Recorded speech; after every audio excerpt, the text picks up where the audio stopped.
Have you ever wondered why your mind reacts the way it does? Why a single thought can lift you or destroy your entire day? Why you sometimes feel confident and unstoppable, and other times lost in doubt for no logical reason? Today, I want to take you into the hidden engine room inside you, the place where your thoughts, habits, fears, and breakthroughs are created. And I promise you this, once you understand how your mind truly works, you won't see yourself the same way again. Most people think they know their mind. They say things like, "I know myself," or "I know why I react that way." But the truth is, we often live on autopilot, driven by old stories, invisible patterns, ancient survival instincts, and emotional shortcuts we didn't consciously choose. Your mind is not a simple machine. It's a storyteller. A protector, a dreamer, a critic, a mirror, a garden. A battlefield, a teacher. Sometimes it's all of these at once. And the crazy part, most of its decisions happen before you're even aware of them. Imagine you're sitting on a train. Outside the window, the world flashes by in a blur. You see moments, a house, a tree, a signboard, but you don't see the whole landscape. That's exactly how the human mind works. You see the moments, but you miss the machinery behind them. Today, I want to show you the machinery, not in a complicated scientific way, but in a way that speaks to your heart. In a way that makes you understand yourself more deeply. In a way that gives you power, real power over your thoughts, emotions, and future. Because once you truly understand how your mind works, you can reshape your entire life. So let's begin. Your mind is constantly telling you stories. And here's the shocking part. Those stories don't have to be true for you to believe them. If a thought feels real, your brain treats it as reality. Think about the last time you were worried about something that never happened. Your body reacted as if the danger was real. Your heart raced. Your breath shortened. Your shoulders tightened. Nothing outside you was attacking you, but inside, your mind built a world where you were under threat. This is the first truth about how your mind works. It responds to meaning, not facts. Let's take a simple example. Imagine two people walking through a forest. Both hear a loud rustle behind the trees. One person thinks, probably just the wind.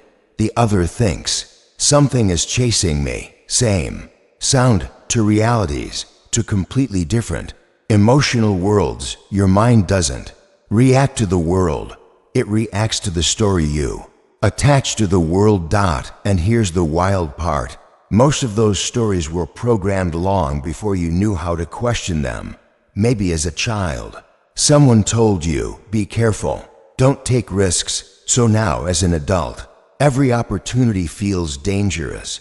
Maybe someone made you feel invisible. So now you hide, even when the world is ready to notice you. Maybe you were praised only when you succeeded.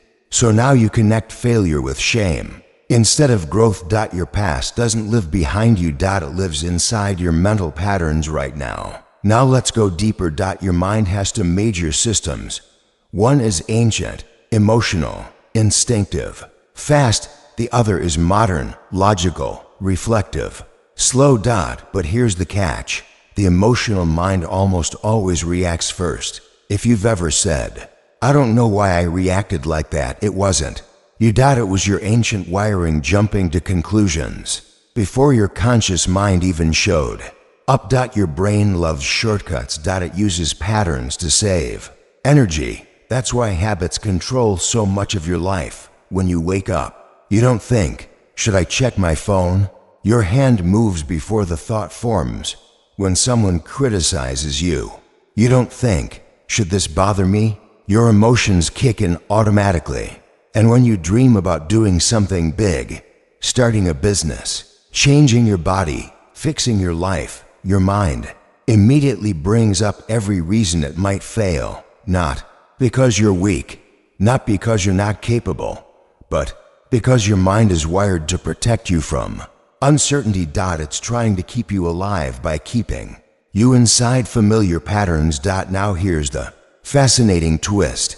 Your mind is terrible at predicting what will make you happy, but excellent at reminding you of what made you scared. That's why people stay in comfort zones they've outgrown. That's why dreams die slowly. That's why we feel stuck even when we want to grow. Your mind isn't against you. It's just working with outdated programming. But here's where the transformation begins.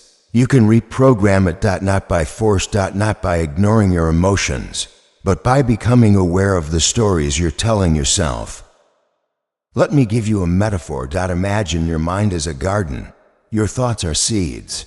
Your beliefs are roots. Your habits are the shape of the soil. And your environment is the weather. For years, you've planted seeds without realizing it. Someone else planted some for you. Some grew into beautiful flowers, confidence, kindness, creativity. Others grew into weeds, doubt, fear, insecurity. But here's the beautiful truth. You are the gardener now. You get to choose what stays. What gets removed. What gets watered. What gets sunlight. Your mind is not fixed. It's flexible. Adaptive. Willing to change. Neuroscience has proven that your brain rewires itself based on what you repeatedly think, feel, and do. Your thoughts carve new pathways. Your habits strengthen them. Your environment reinforces them. This means you're not trapped. You're not defined by what happened to you. You're not stuck with the person you were yesterday. You're a work in progress, and your mind is waiting for new instructions. Here's the second truth about how your mind works. You become what you rehearse, not what you intend. If you rehearse fear, you become fearful. If you rehearse doubt, you become doubtful. If you rehearse gratitude, your brain becomes trained to find what's good.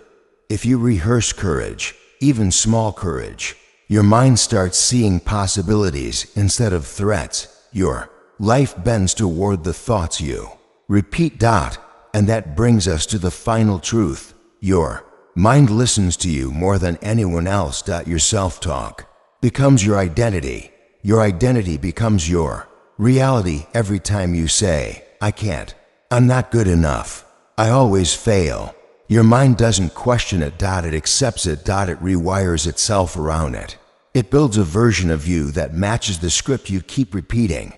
But the opposite is also true. If you start saying, I'm learning, I'm improving, I'm healing, I'm growing, I'm capable, I'm worthy, your mind begins constructing a new version of you. Not overnight. But step by step, thought by thought. Day by day. Because your mind is not a judge. It's a servant. It follows your instructions, even the ones you don't mean to give. Now that you've seen the hidden workings of your mind, what will you do with this knowledge? You're not powerless. You're not broken. You're not stuck in who you used to be. You are a living system, constantly evolving. Your past is not your ceiling. Your habits are not your destiny. Your fears are not your identity. You are the storyteller, the interpreter, the gardener. The architect. Your mind will follow whichever voice you choose to amplify. So, here's my challenge for you, and it's simple, but life-changing. For the next 24 hours, choose one thought to reshape. Just one. Maybe it's, I'm not good enough. I always fail. I'll never change. I don't deserve happiness. Take that thought and rewrite it, replace it, redirect it. Tell your mind a new story, even if you don't fully believe it yet, even if it feels uncomfortable. Even if the old story tries to pull you back. Because repetition creates belief. Belief creates action. Action creates identity. And identity creates destiny. You can change your life by changing the way you speak to yourself. You can shift your entire emotional world by shifting the stories you attach to events. You can build new mental pathways starting today. Your mind is powerful, more powerful than you realize. But that power wasn't meant to control you. It was meant to serve you. So as you leave this video, remember this: you are not your thoughts. You are the thinker. You are not your fears, you are the one who can face them. You are not your past, you are the author of your future. Your mind listens. Your mind responds. Your mind adapts. Your mind grows. And once you understand how it truly works, you can shape your life into something extraordinary. If you're ready for that journey, start right now. Start with one new thought, one new story, one new seed in the garden of your mind. Your transformation begins the moment you decide to think differently. Let that moment be today.